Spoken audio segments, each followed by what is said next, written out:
Right, we're live. We are live. So, guys, welcome to the Bakery podcast. We're here today with the one and only, the godfather of esports, obviously, Hector Rodriguez. I don't know about that Godfather stuff. Everybody always says that, and I appreciate it and thank you, but Godfather, yeah, it's I too mean, too big of a title. No one's the Godfather of esports. I don't know. I mean, Maybe Sunny you've had a pretty or Seven. esteemed career, so I mean, Thank you. I think it's pretty arguable. I'm pretty sure we can pass that title off. So, Hex, just before we start, I was going to say thank you for giving me the opportunity to talk to you. You've been an inspiration of mine for 10 years across multiple walks of my life, including gaming to business.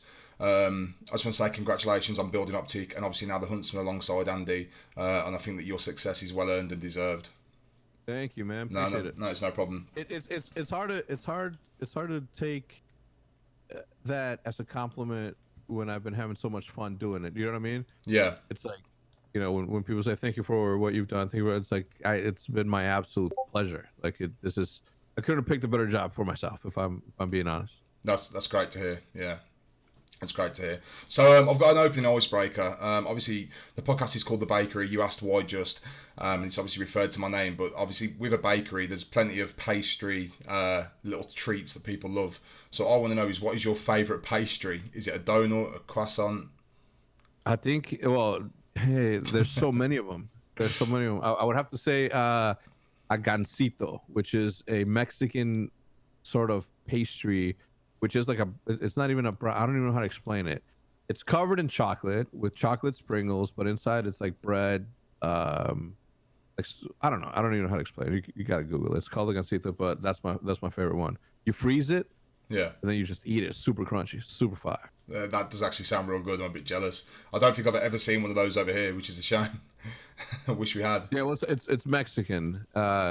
Obviously, growing up in Mexico, that's where you get your, that's where you pick your favorite things for the rest of your life when you're a kid. And Yeah, since I yeah. grew up there, that's my favorite forever and always.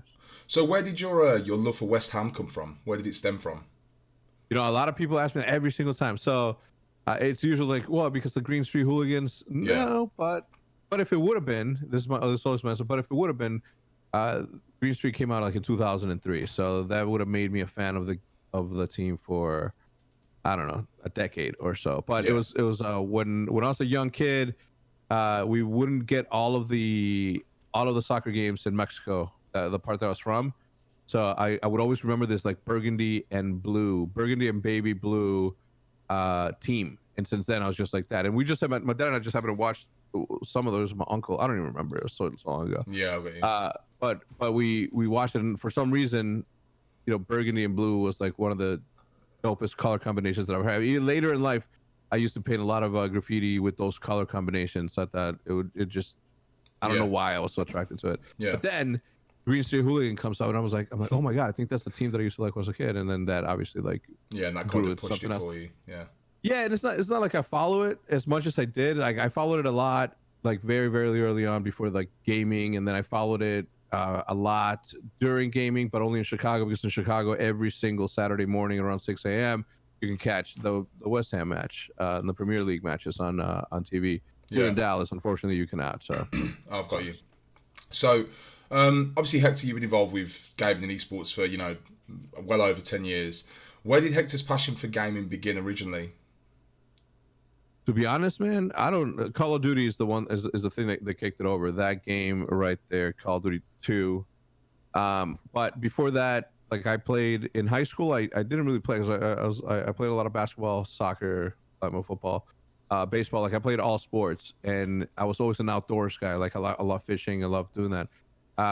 But for me, I think it stemmed out.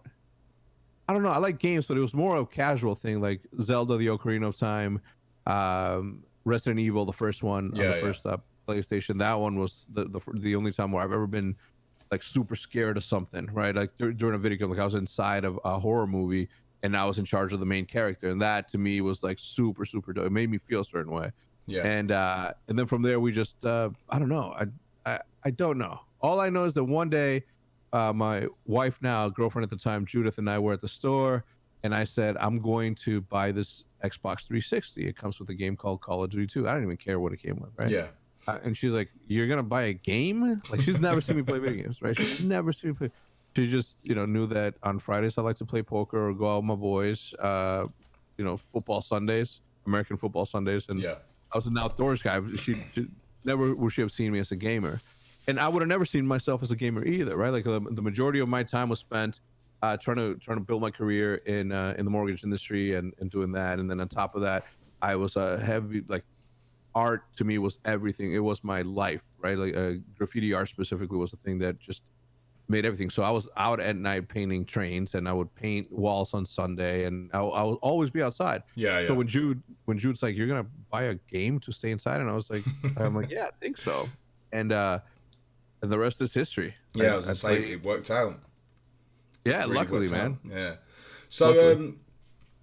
obviously Optic is what it is. I don't really want to delve too much into Optic. We're on a new path now, and obviously it's Huntsman all the way.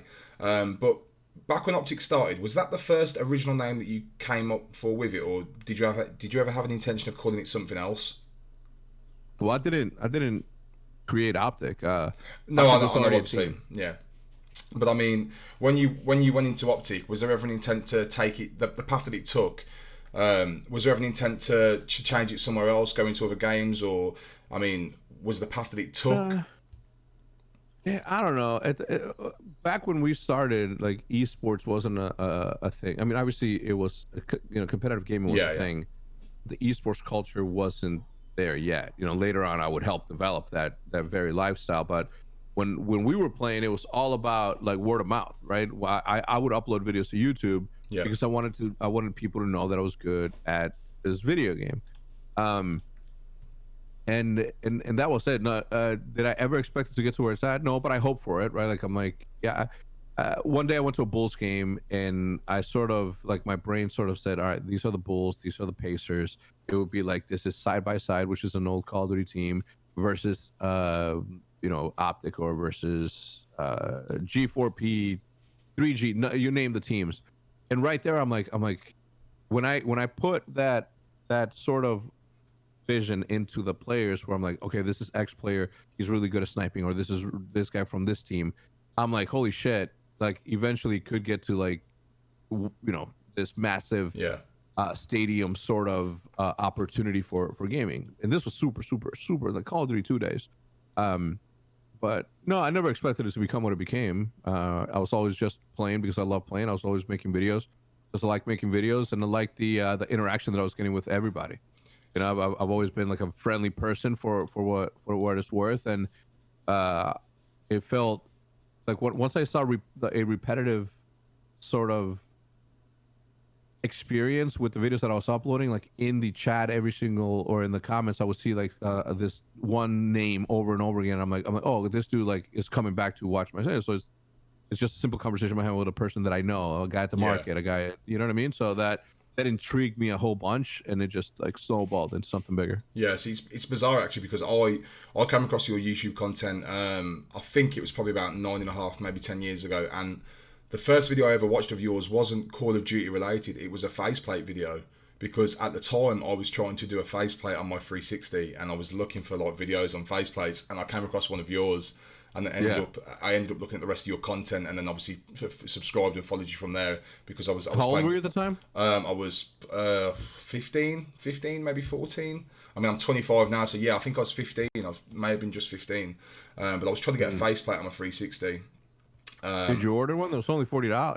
No, no, no. So It included shipping. I watched your. There was one. I think it was like a step-by-step process where you showed how you made one, and I really wanted to do one myself. So I ordered a blank one, and I tried to do my own designs on it. And don't get me wrong, it didn't go very well, but that's where I found your content from, and I'm so glad that I searched it because obviously I get to come into this world of Call of Duty and the whole sniping and esports, and that's where I found like sniping as an esport and what it was at the time. Even though it wasn't really classed as an esport, it was still such a competitive nature which I wasn't used to. So it was great to come across that the way I did. I mean, obviously.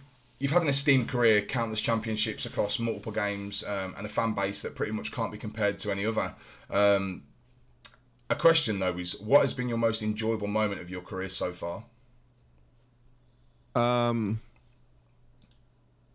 I don't know. I think the friendships that I've made throughout that all the friendships with all my friends, Yeah, teammates, etc.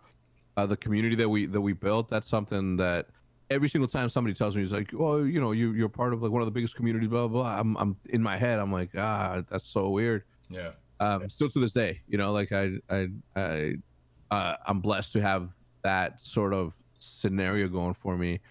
But it's always like this weird, like I have like this outer body experience where I'm like, and it's not an imposter syndrome. It's more of like I can't believe it. Still to this day, cannot believe it. yeah, Um, Especially because it wasn't something that, how do I say it? We worked hard for it, but it never felt like work because we were having so much fun. yeah. I get that. So Yeah, I think it's relationships, just like the all-encompassing relation with whether my teammates, my colleagues, or the people that support us. I think that that's like the most proud accomplishments that I could yeah. say. I think it's clear to see how well you networked as well in your come up from start to finish. I mean, I, one thing I do try and talk to a lot of people about, but well, through previous podcasts and just in my day to day life, is the importance of networking. Have you got any opinions on networking and the best way to do it? Yeah, it's how do I say it? So the the way that I always networked, right? Like I when I saw Sundance and when I saw Michael Sepsa, the you know the co-founders of MLG, when I would see them at the bar, I would be like, man, I one day I want to talk to them. One day I want to be able to have a conversation with them. And I never like forced myself towards that conversation. I never said, hey, you know, I admire what you've done. If there's ever a 10-minute, you know, free time that you have, would you give me, you know, 9 of those 10 minutes? I never really went for it as far as networking was. I just it just so happened that we were so concentrated on content that we built a big enough brand to where people wanted to talk to us and that. But it didn't take like I think it took 3 to 4 events before I even had an opportunity to talk to somebody like Michael Sepso or Sundance. Yeah, And once I did, it was a normal case scenario where we were both backstage about to go do something together on stage, whether it's throw shirts on the stage or my team was about to go on stage or whatever. It was something more natural than anything else. And although I do believe in the shoot your shot model, I mean, you obviously did, right? You yeah, told me on yeah, Twitter, it's like yeah, I'm fucking going for it. I do believe in that model. I just it's always just came sort of easy yeah, to me just because of the way that I am. And you know we've always concentrated on what we're doing, keeping an eye on what everybody else is doing, but you know the main point of every single day is concentrating on what we're doing as a team to get us to where it, and we didn't even say all right we're gonna go here or we didn't set you know goals, yeah. right? We didn't say goals. The only we woke up, we created content, we woke up, we hung out, we put on a video, we woke up, we played video games. That was it. No force, there was no schedule, there was Yeah. no plan. We just did it because it was spontaneous and we wanted to share something. Got you. So networking's important though, man. Yeah. It's the one thing that I always say to everybody, and no matter who it is, like above all, you're sort of training yourself to be a good person Yeah. and not be this sort of unattainable person that you can't talk to, right? Yeah. I try to make it a point to not ever let you know whatever this became get to my head, which is why I'm always just Yeah. it's just not a big thing to me. So I just treat it that way, and it's worked out so far. That's great. So, Warzone. Obviously, we can see that you're enjoying it. Is it missing anything, or does it need anything removing, in your opinion? I love it, man. I played 10 hours straight yesterday. 10 hours straight. And those sort of things only happen when you're enjoying a game so much so that you just you know time flies. Yeah, I I agree. would order food. Liv and Jude would come up here, say hello in between games, and I would go downstairs, stretch my legs, and you know that would happen. The thing is like I'm playing it. I'm not streaming it. I'm recording some of it, but not. I'm not doing it as a you know as a job almost or something. That I'm not good enough yet, believe it or not, Yeah. and I can't believe it either. But it's just one of those games where I just can't. My brain doesn't see like what how to play it. Like in you know S&D is pretty straightforward. Yeah. I've been playing this for 10 years. Battle royales, you know, I don't really play them aside from Blackout and Fortnite. I've never really played anything else. So I'm still getting used to the guns and the distance of the shot and this, that, and the other. But Got you. the only things that are missing are pretty much what everybody's saying right now. I think loadouts need to be 15 grand. Um, the self-revive stuff, I like it because you know, in the heat of the moment, you can either pull it off or you can't, and it punishes you, right? Because you're spending the 4,500 to get it. I think it's 4,500 or six. I don't even remember. I never get it. I just, you know, I stay alive, and that's that. So Yeah. I don't know. I love everything about it. I had I tweeted out a couple of days like, what would some people, you know, change? Because I'm you know, at that moment in time, I was having such a good time playing it that I didn't feel like there was anything missing. Yeah. And I'm like, what am I missing? What am I not paying attention to that other people are? And then when they said, well, this is too cheap because of this, I was like, it does kind of make sense. So loadouts need to be more expensive. You know, footsteps need to. I hear an MP7 from across the map, and I'm just confused because I look in that direction, and there's no one there, and it's like a building like across the map. So Yeah. I audio think needs to be fixed, in my yeah, opinion. audio is definitely one. I think I've had like circumstances so far where people have been shooting across the map and they sound literally 50 yards away, and then there's people running next to me that I don't even hear. So I definitely think there needs to be some balancing with the audio. Um, Rolling on to Call of Duty now, obviously with the CDL, the recent announcement that, you know, this year's remaining events have been cancelled and moving to an online only format. Are there any positives to take away from it? Obviously, we're aware of pretty much all the negatives. Yeah. Um, for me, I do think there are positives to point out, but I'd like to hear yours. Well, tell me yours first, and then I'll Um, tell you mine. okay, so for me, I think overall, it's going to revive the online scene. I do think the online scene has definitely dipped in the last 4 or 5 years. If you go back to kind of Black Ops 2 days when a lot of the tournaments were online, there was a much bigger online presence with Call of Duty, in my opinion. And I think not only that, but challengers now will surely gain more recognition, and there will be more eyes on online COD. I think one thing that you could time with that is that the recent announcements around the loss of other sports such as NBA, football, and so on, and isolation and lockdowns is ultimately putting a lot more people inside their homes, and a lot more people are using the internet. So I do think there's an opportunity to see an increased viewership within esports and a possibility of actually benefiting from it as a whole. Yeah, I mean, look at the amount of athletes that are tweeting out, help me with my streaming setup, or how do you do this? There's a lot of free time that's going to be out there for athletes. So viewership is going to skyrocket because no one's doing anything else. No one's going to a movie theater. No one's going Yeah, to work. In some cases, no one's going to school. So a lot of if there was ever a time to create content, now is the time. You know, Andy Miller, the co-CEO, yeah, and I have been just like he more than I has been sort of like content, and although I live it and it's a thing, I'm really glad that he sort of sees the same way, because there is an opportunity here for everybody to do something different. I mean, even the CDL has an opportunity to do something different. If I'm them, what I do is I really take my time to create a good show, yeah, right? Like yeah, this upcoming weekend, not this weekend, but the following weekend, we're gonna have the Dallas tournament, yeah, right? And for me, instead of risking, you know, going live and watching the matches live, I think that we pre-record everything, right? We yeah, have the two casters jump in, do this, and then at the same time we allocate a caster for the AM matches yeah, too, right? And the way that you record them, you know, obviously to figure out, we still have to figure out because we don't want to make them live, but you sort of build you pre-record all of the matches, and then you make it like a live event yeah, so people can watch. Obviously it's tough because players, when they lose, often they go on Twitter and they're like, this is the reason why. But I think it allows a lot of opportunity for us not to sort of, one, give a product that isn't as polished as it could be, because live events, obviously anything goes, yeah, and anything can happen. Where if you pre-record it, you have a lot of control in the production that goes into it. Having, you know, immediate in-game analysis right after the game that talks about a certain play in the game, that, you know, you often only have 3 minutes to, I don't know, make an opinion on a play. yeah, Uh, so I think it's a massive opportunity for us to do something, and it's safer that way, right? yeah. I agree. You don't want to be booted offline. You don't want to, I don't know, the the online capabilities of some people to sort of Indeed, ruin yeah, games is going yeah. to be I abundant. saw I saw the server that Hastro's put in. It looks crazy, Yeah, absolutely crazy. So yeah. I don't that know. I don't know if that's just for that. I think that's just regular infrastructure that goes into a building. okay, okay, I haven't talked to him in a bit. I'll text him tomorrow and ask him that, 'cause I was gonna make a post. When he posted that, I grabbed a Seagate external hard drive that I had. I'll be like, oh, this is all we need, right?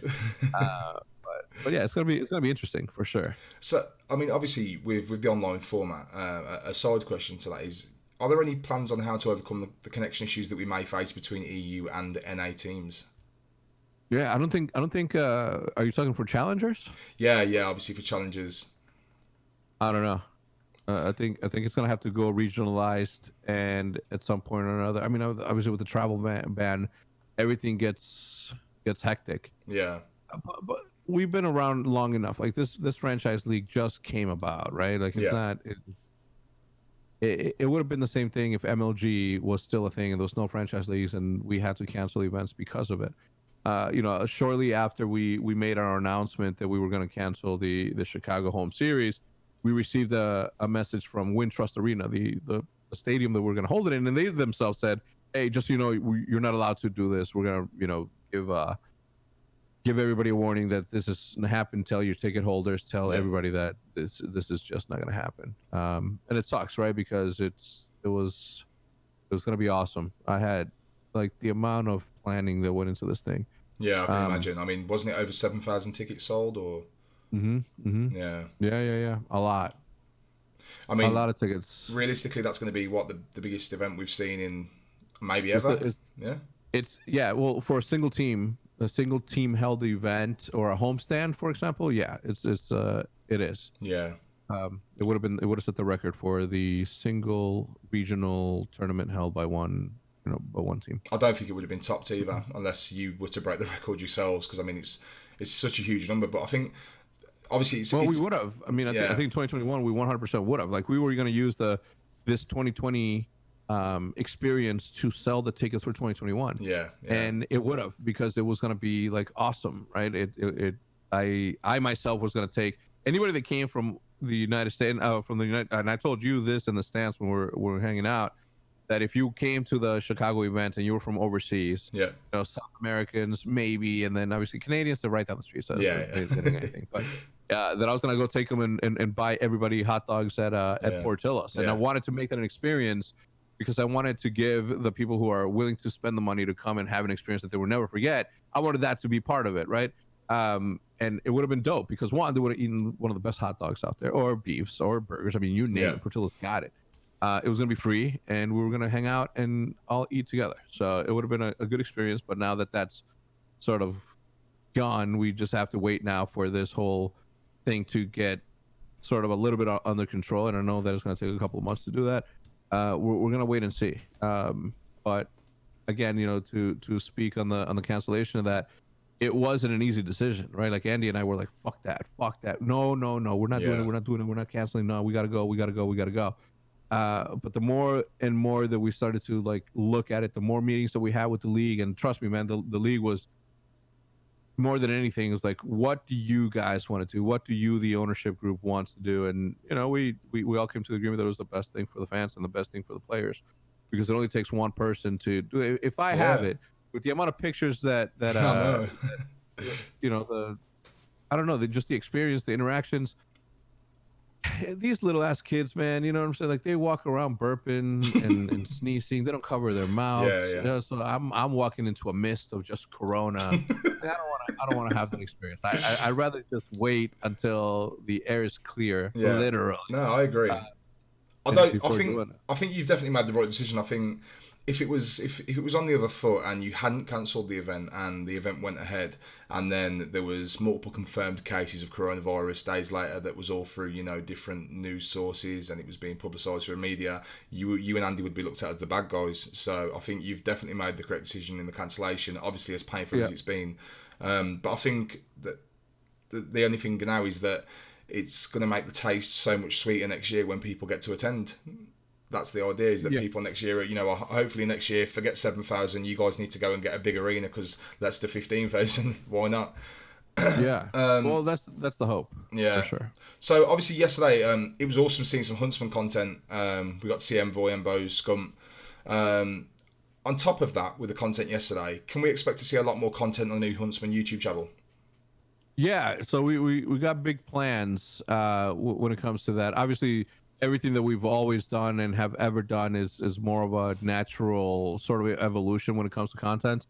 We don't look around and see what other people are doing, and then we're like, let's do that, right? Let's go and do a dating show the way that the Sidemen do it perfectly, Yeah, right? It's yeah, one of the most entertainment shit I've ever seen. Like yeah, it's amazing. That's that sort of stuff that's been done by a lot of people, then that's obviously something that we would do.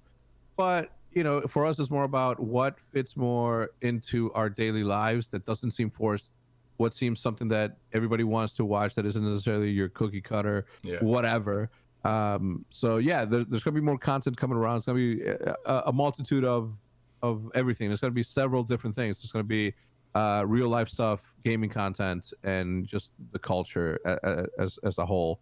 But again, it's all about letting the content create itself, and us are sort of the conduits to get it to you yeah, guys, yeah, more than us like forcing shit out the window just because we need to, yeah. get stuff out there. Yeah, it's good to hear. So, with the coronavirus that we've just mentioned, are the players and members of NOG and Huntsman taking extra precautions alongside CDL recommendations, or? Yeah, I think we've always done a really really good job at that, especially me, right? Like I'm never I never shake anyone's hand.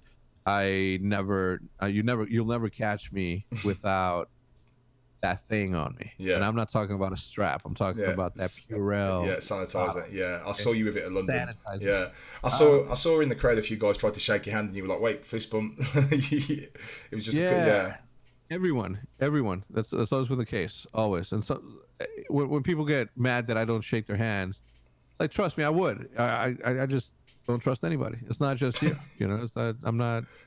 It's especially when there's like mad people. Like I don't know if you just shook some pro player's hand who didn't wash his hands. You know what I mean? Like yeah, yeah, I'm cool with that. Um, and it's not me disrespecting anybody. It's just me not. That's just not what I do. The same way that I don't take pictures when I'm eating. That yeah, mouthful of food. It's yeah. not a good look. No, I feel you. You know. Yeah, But yeah, the extra precautions like scumps at home. Nobody's truly gathering outside of that. We're not going out. If anything, it's just a short trip from wherever they're at to the hex quarters, and that's that. But yeah. going to restaurants and stuff like that, it's just no that social distancing thing. Hmm. We've been pros at for a very long time. Yeah, I mean, it's great. I mean, over here in the UK at the moment, Boris, our Prime Minister, he's pretty much just saying, yeah, you can all go ahead and die. So it's great, yeah. It's working really well over here. I mean, I know in the US, you guys have travel banned from Europe and the UK and etc. etc. But over here, he's pretty much just saying that they've treated it called herd Yeah. mentality. They want the chief officer came out and said that he thinks 60% of the UK need to contract coronavirus in order for us to build an immunity toward it. So, their outlook is pretty flawed at the moment, but it is what it is. Obviously, with the guys being looking at an online only for the rest of the year, unless some changes can happen with the Dallas and certain other events. Is there an intent to kind of keep the guys hosting some LAN games at the hex quarters to ensure that they kind of stay fresh on LAN and don't get too used to that online world? Man, it's if it's not LAN, you'll notice a difference. So even if they sit all together in one room, it's still online. It's Yeah, still being played online. I don't know. We're still trying to figure that out, right? Like we have a plan as to how this thing's gonna go down, but we as a team haven't decided whether or not we're going to get everybody together in one room and play it that way, just so we can keep that. I think.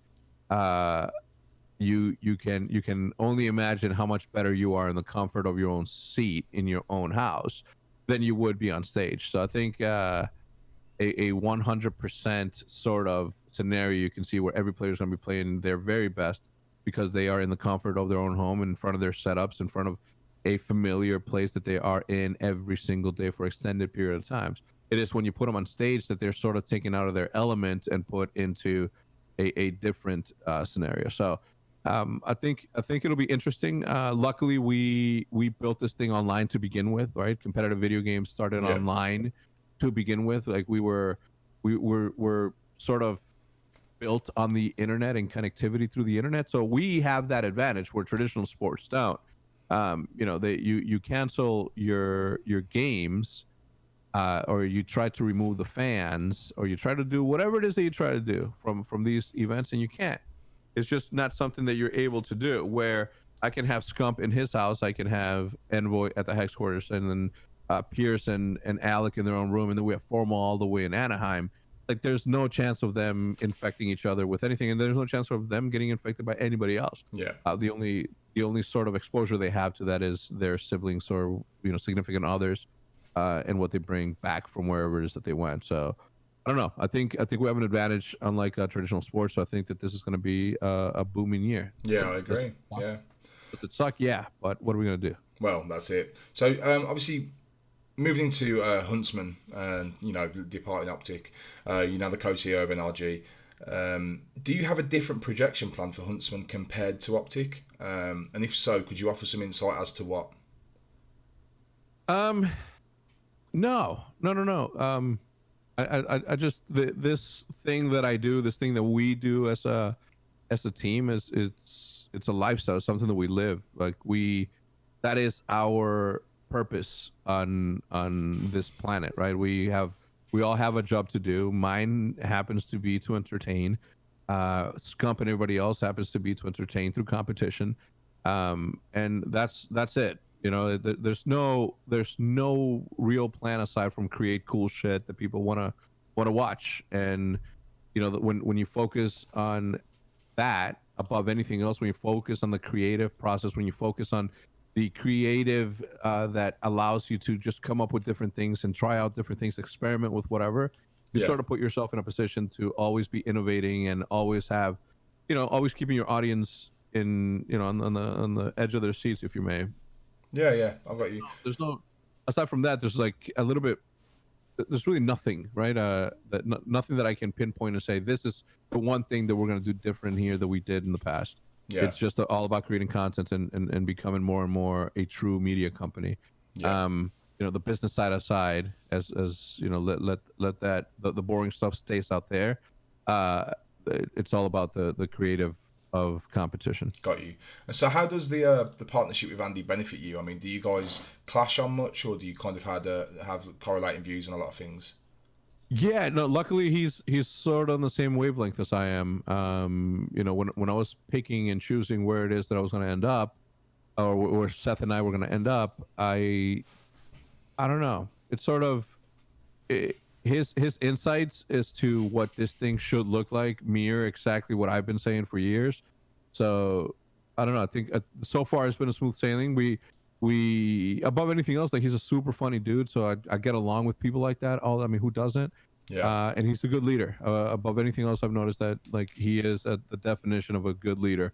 So that's, again, sort of falls within my wants in a business partner. So yeah. I'm good. That's good. I mean, you just mentioned Scump, obviously. What's it been like being kind of tied in with one of the biggest names in esports, especially in Call of Duty esports, for the last 5 years?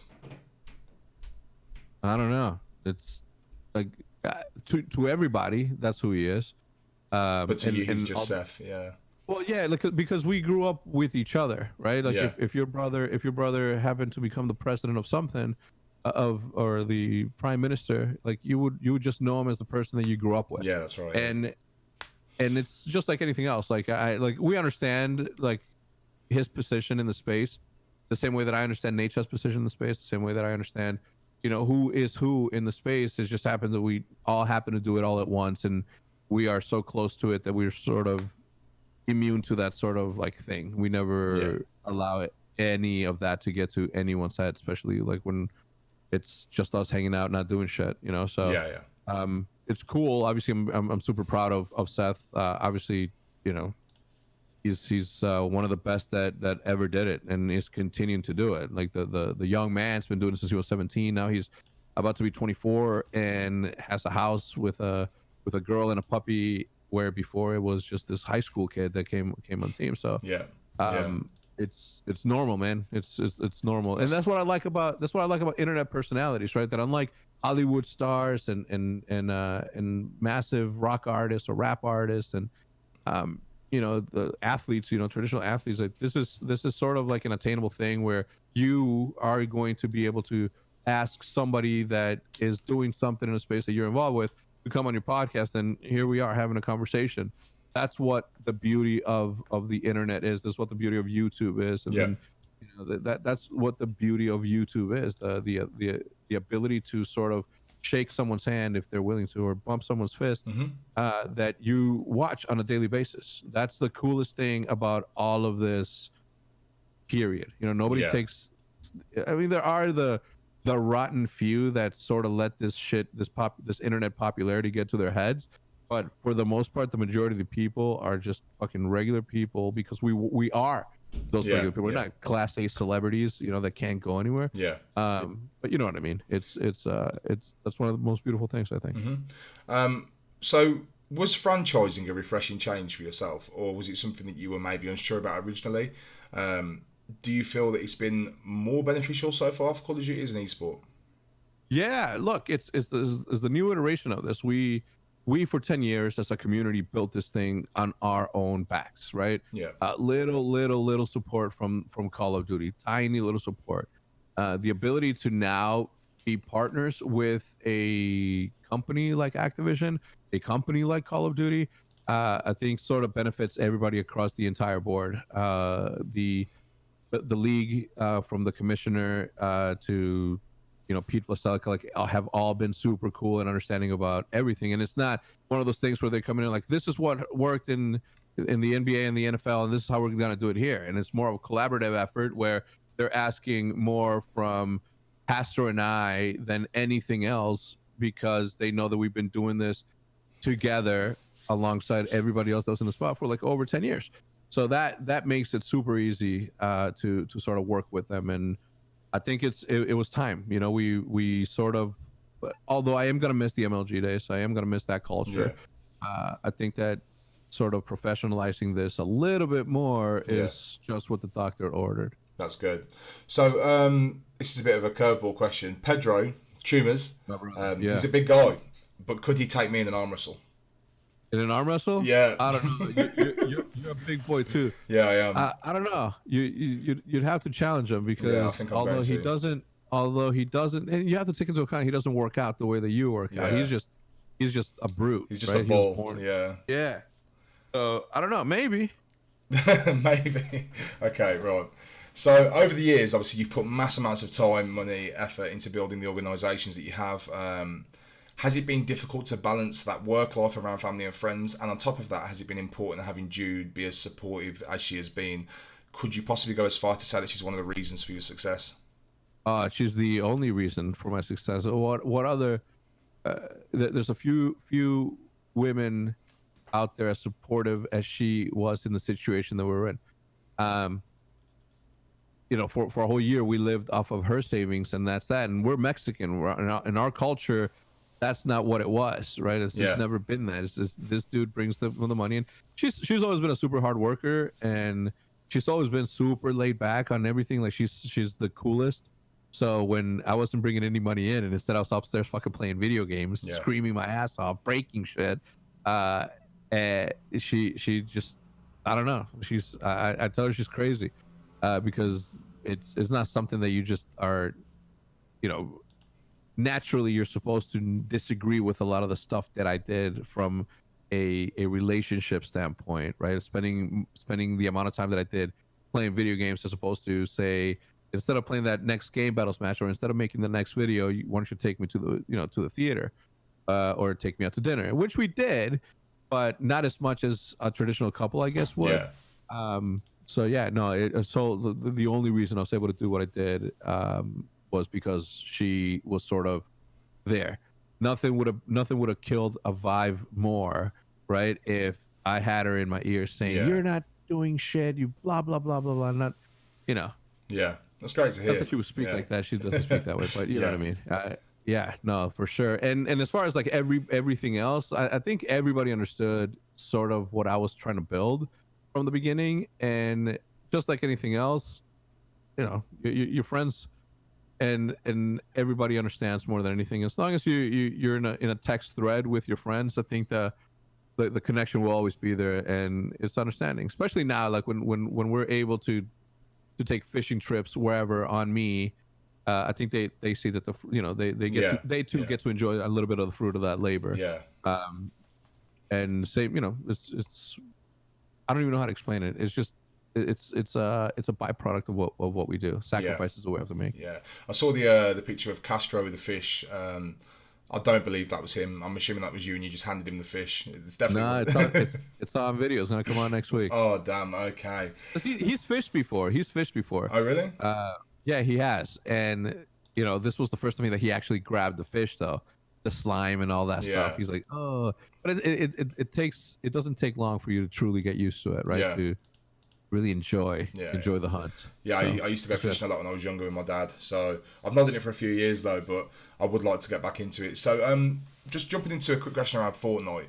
Um, Obviously the growth that the esports scene overall has seen due to Fortnite and its kind of its boom has been huge. My question for you would be, if you were to go back, all the years that you've been involved in esports and were to be offered the opportunity to be a pro, what game would you choose to be a pro in? Call of Duty. Definitely. Yeah, I love it. It's my game. Yeah. It's my game more than it is their game. Yeah, Yeah. yeah. I remember you had such high passion. I remember watching you used to do the Storm videos when you were going through on Mod 2 when you were going for a serious obsession with playing Storm, and you were uploading a lot of commentaries over free for alls on Storm, and I used to watch them and you would talk about how much you like the map, Yeah. and you could really feel your passion for the game. Yeah, it's one of those things. It grabbed a hold of me, and at a point, at points still to this day, the 10 hour binger that we went on last night sort of reinvigorates my relationship with Call of Duty. It's as much of my sport as much as my pastime as graffiti was, or as basketball was when I was playing it. I have this connection with it, and it's what it is. Yeah, yeah. So yeah, Call of Duty would be my game, 100%. So with London, obviously it's a shame that we're going to see no more events this year, but what do you think it is that makes the London crowd stand out so much more than the rest?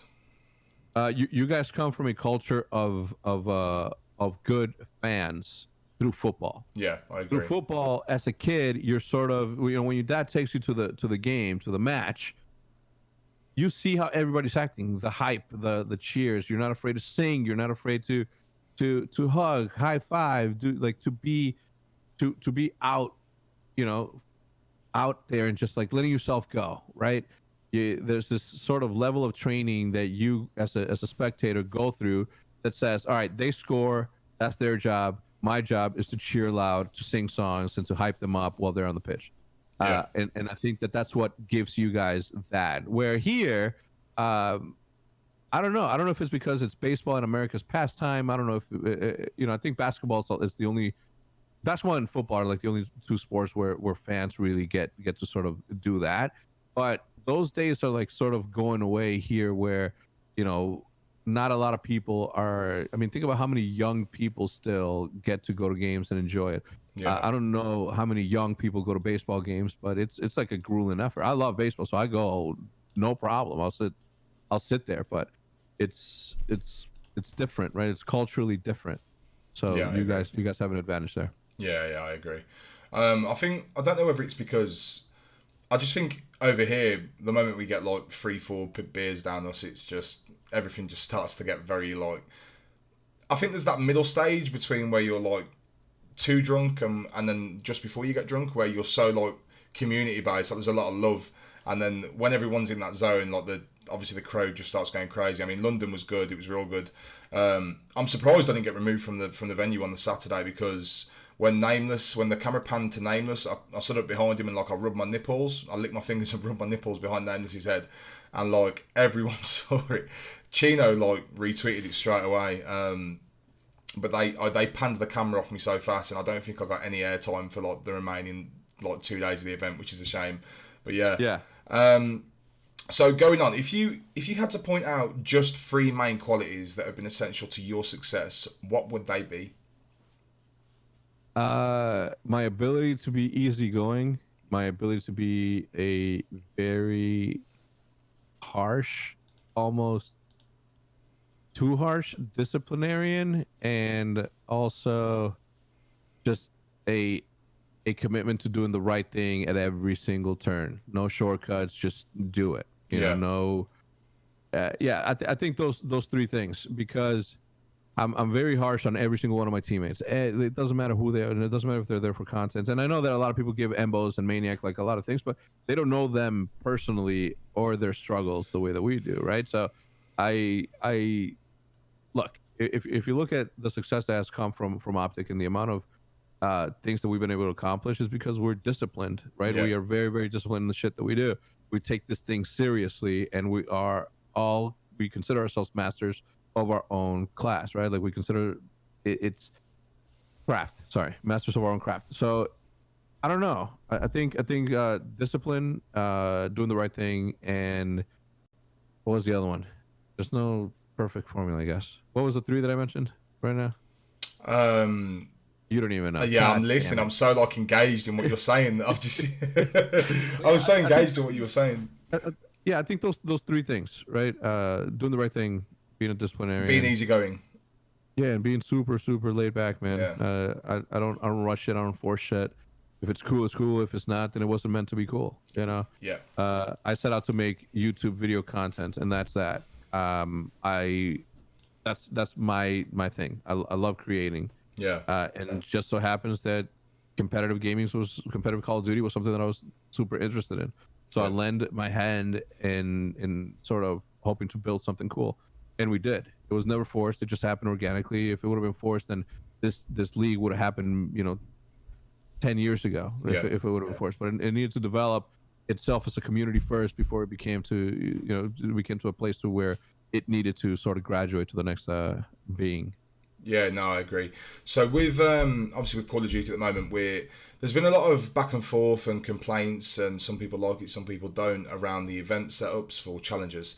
Obviously, we've had no real challenger streams yet, so we've had Singularity win a couple of events, War won Paris, and yet there's been no real kind of spotlight put on those as players for them to kind of get the recognition that they deserve. Obviously, I know. Yeah. It's difficult because the league and the money that's been put in, it's all about kind of putting the spotlight on those big names and making sure the viewership stays high and getting that. But obviously for the people that are paying $400-500 for a team pass, and they want that recognition for if they win an event, do you see see it more difficult possibly this year for an amateur to be able to make it to a pro level? Yeah, I mean, it's never going to be as easy as it was before. Yeah. Right, but these same amateurs who have been competing over and over and over again have sometimes broken through and become something big. Yeah. And even then, it's only one out of the four or now five players that actually get to be picked up by a different one. So yeah, recognition and the exposure that they're getting is not going to be as it was in the past. But also in the past, we never really had a sort of ceremonial congratulations to an amateur team that won an amateur tournament bracket tournament. So I think that this sort of lends itself for that sort of recognition. More than anything, I think that we all play Call of Duty because we like to play Call of Duty. If it was something else and if it was all about the money, then some people would have just already given up, right? Yeah. But I don't know. It's difficult, man. It's difficult because let's say Chicago, when we're having the Huntsman homestand, had a challengers thing. We couldn't stream that, individually. We couldn't stream that at the same time that the main broadcast is going on. That's just not allowed. Yeah. Right. So we would have to do that some other time. And the amount of money that goes into making this thing happen at an event is crazy. Yeah, I can imagine. Crazy. Yeah. So yeah, it's difficult, but this is competitive Call of Duty. If you think you're gonna make a name by winning a championship, that's just not the way it works. You'll have your moment in the spotlight, but it's a moment. Yeah, I agree. To build lasting impression, to build lasting sort of relevance in this space, you got to do it all. You can't just compete. You got to be in front of the camera as much as you can. I think it refers back to networking again. Is the importance of networking.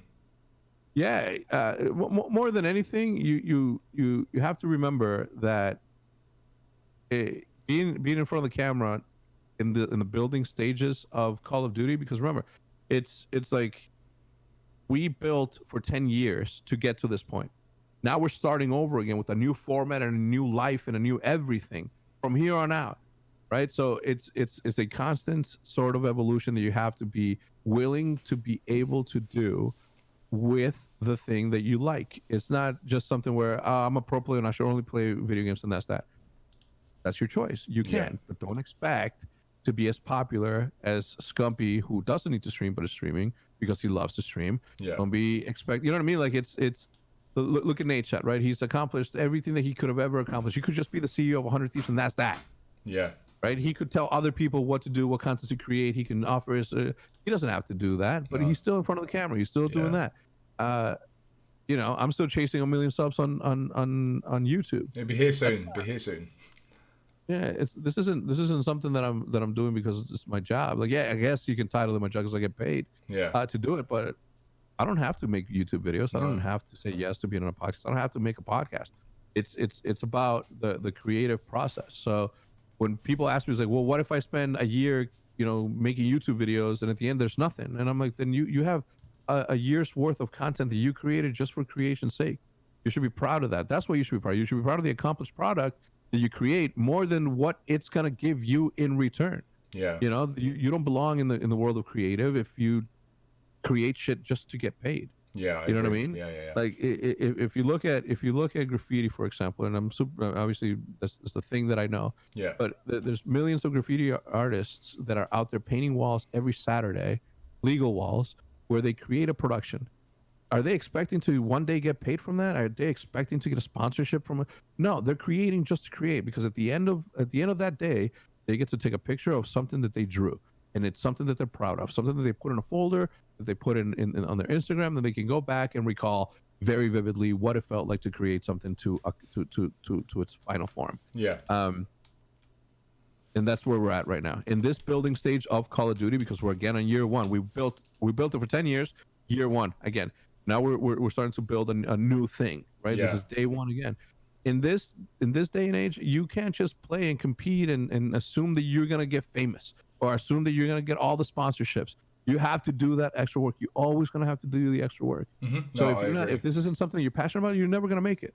If you're not passionate about esports, you're never gonna make it in esports. Period.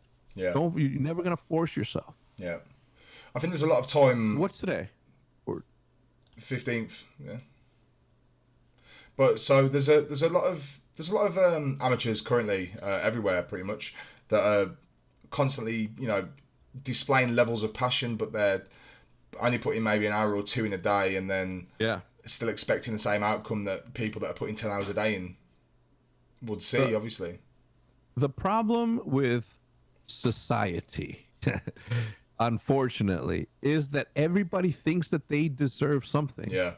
Okay. I've been doing YouTube for 10 years and I don't have 1 million subs. Yeah. Do you see me crying? And it's like, no. I deserve. I've been doing this for 10 years. I deserve to have 1 million subs. No, I don't. If I deserve to have a million subscribers, I would have gotten 1 million subscribers. Yeah. Some people just don't get to accomplish that which they want more in life. Do you see me? Have you ever, right, aside from podcasts and making a conversation and talking about something, have you ever heard me bitch about the fact that I'm not good enough to be a professional Call of Duty player? No. It's just not in my brain or in my hands to be able to do that. Yeah. You know what I mean? Yeah. People forget that success is just as much luck as it is hard work. Yeah. You know what I mean? If every day for 10 years I played basketball every single day and I worked out and I ate good and I did everything that every professional athlete do, and if I go to try for the NBA and I don't make it, do you think I'm going to be like, oh, well, I deserve to make it? No, I don't. Obviously, if I deserved something, I would have attained it. It would have been mine if I deserved it. So this whole I deserve bullshit mentality is so annoying, because it's not. You know, you can make YouTube videos every single day for the rest of your life and never make it. Yeah, I agree. No one's fault. Not your fault, not society's fault. It's just not you. You just weren't it. You just weren't chosen by whoever to be that. No, I agree. And so leading on to the next question, which is probably ties in with that and the idea of adversity and people giving up, is do you have a motto? Meaning, so when you face adversity or change, what is the one belief system you have that keeps you going and helps you exceed the expectation? I don't know. I just do it. I just wake up. I wake up and I know that I have to do a bunch of shit, and I do it. Yeah. And sometimes that snowballs into something super cool. But it's, to me, it's never, having goals is sort of just a marker that you want to hit. Yeah. And some people commit to hitting those, and some people, like me, just put it out there, and you create certain things that can get you there. But I don't force it. It just happens naturally. Yeah. So Organic. it's the type of person that I am. You Yeah. know, Yeah. I didn't ask to be a person that wakes up at 5:30 in the morning. I don't like it. I don't like the fact that I like going to bed at 9 p.m., 9 and 10. Yeah. Right. I wish I would want to go out and hang out with my friends and get drunk and have, I mean, to do my 20s all over again, but that's just not me. It's just, you just grow. Yeah. So, what about, obviously we're going back about 10 years, back to Modern Warfare 2 days, with competitive sniping and stuff.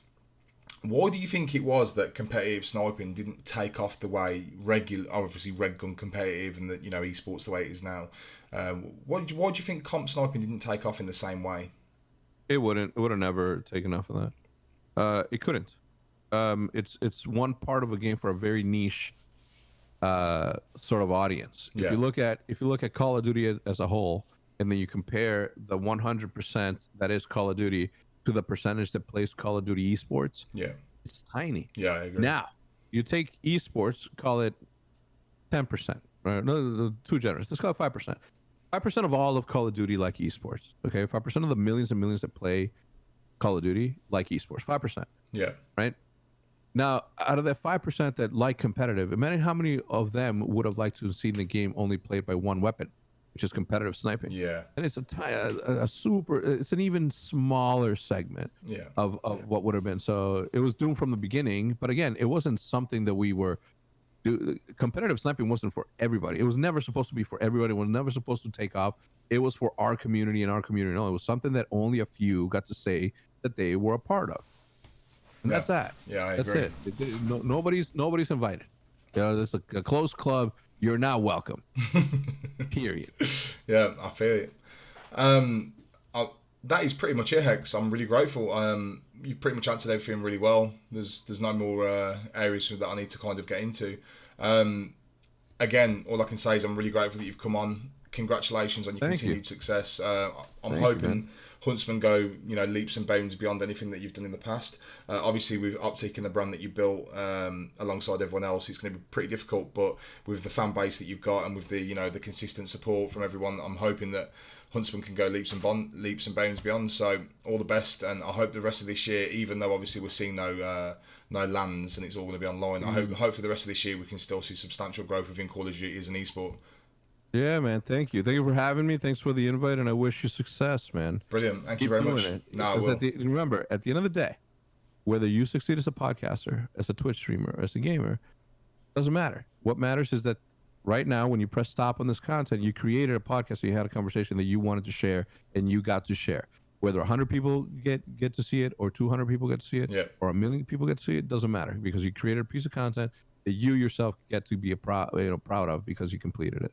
Brilliant. Thank you very much for that. I'm grateful. You're welcome, man. Thank you. Right, stream. I'm going to end it right there. Hex, again, you've been awesome. Thank you very much. All right, thanks, guys. That's the end.